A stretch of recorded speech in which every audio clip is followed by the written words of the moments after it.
Let's be honest. How many times have you said, I'll do it tomorrow? And how often did tomorrow turn into, well, never? Don't worry, you are not alone. We as humans have a real talent for postponing things. The dishes pile up, that email sits in your drafts, the pile of laundry becomes a second piece of furniture, and that book you were excited to read, still gathering dust on your nightstand. We always think we'll be more motivated later, that some magical future version of us will suddenly be more productive. But spoiler alert, that version of us rarely shows up. So why do we keep doing this to ourselves? Procrastination isn't about being lazy. Far from it. It often has deeper roots. Sometimes it's fear of failing, fear of not doing it perfectly. Or maybe it's because the task feels too big and overwhelming. Other times it's because the reward of completing the task just feels too far away, and TikTok is, well, right there.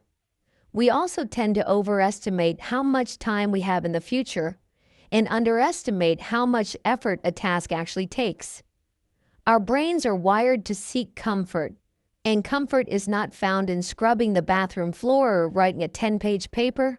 So we delay, we distract ourselves, we avoid, and then we panic. But enough with the self-sabotage. Let's talk solutions. Now that we understand why we procrastinate, let's dig into how we can actually overcome it without needing to become some superhuman productivity robot. We're going to walk through a few steps that are not only simple, but backed with real-life examples that you can relate to and start using right now. Step 1. Break it down into manageable pieces. One of the biggest reasons we procrastinate is because the task feels like climbing Mount Everest in flip-flops. When something feels huge, we freeze. But when we break it down into smaller pieces, suddenly it's not so scary anymore. Take writing a bachelor thesis. Just the thought of it can send you spiraling into a Netflix marathon. But instead of tackling the whole beast, start with a plan. First, create an outline. Then, aim to write just 500 words a day. That's one page. Totally doable. Before you know it, the pages add up and so does your confidence. Or say you've been putting off organizing your finances. Figure out my money stuff is way too vague and overwhelming. But if you break it into steps like 1. Make a list of monthly expenses. 2. Download a budgeting app. And 3. Set aside 30 minutes to review it. Now you have a simple roadmap instead of a monster task. Step 2. Set specific deadlines. I'll do it sometime this week is code for I'll never do it. Vague timelines are procrastination's best friend. To stay on track, you need deadlines, real ones with dates and times. For example, instead of saying, I want to work out more, try, I'll go to the gym every Tuesday and Thursday at 6 p.m. Now it's in your schedule and it feels more like an appointment than a vague wish. Or let's say you have a work presentation. Don't wait until the night before to slap something together. Give yourself specific mini deadlines. Gather research by Monday, make slides by Wednesday, rehearse on Thursday. It keeps the pressure low and the progress steady. Step 3. Eliminate distractions. Our environment plays a huge role in how much we get done. And let's be real, most of us are one notification away from a full-blown TikTok spiral. If you want to beat procrastination, you've got to build a space that sets you up for focus. If your phone is the problem, which it probably is, try putting it on airplane mode or leaving it in another room while you work. You'd be surprised how much your brain calms down when it's not waiting for a ping. Another distraction? People. Maybe it's your roommate constantly walking in or your family chatting nearby. If that's the case, try setting clear boundaries. Let them know when you're working and need some quiet time. Even wearing headphones, with or without music, can be a helpful signal that you're in focus mode. Step 4. Use the try for 5 method. One of the biggest hurdles is just getting started.